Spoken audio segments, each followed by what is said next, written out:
এই যে বলা হচ্ছে যে সংস্কারের মূল প্রবর্তক হচ্ছে তারেক জিয়া সাহেব। তো দেখেন এবং জুলাইয়ে বলা হচ্ছে গত বছরের জুলাই 31 দফা দাবি দেওয়া হয়েছে, কিন্তু আমরা যদি 28 অক্টোবরের যে ঢাকার যে কর্মসূচিটি যদি আমরা দেখতে চাই, সেই কর্মসূচিটি যদি আপনি অ্যানালিসিস করেন তাহলে দেখবেন সেখানটা কিন্তু আমরা সফল হইনি, আমরা সেখানে কিন্তু সফল হইনি। এবং সেখানে সমাজের যত ধরনের মানুষ রয়েছে, সমাজের সব ক্লাসের মানুষ কিন্তু সেখানে অংশগ্রহণ করেনি। আজকে এই সারিতে কিছু ছেলেরা ছিল, তাদের বয়স হয়তো 12 বছর, 14 বছর, 18 বছর, ওই ছেলেটা আগামী নির্বাচনে ভোট দিবে না।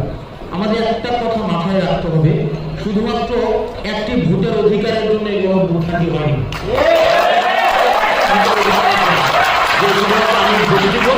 দেখেন, বিদ্যমান রাজনৈতিক কাঠামোকে রেখে পরবর্তীতে আমরা যতই নির্বাচন দেই না কেন, সেই নির্বাচনের গ্রহণযোগ্যতা কিন্তু থাকবে না। এবং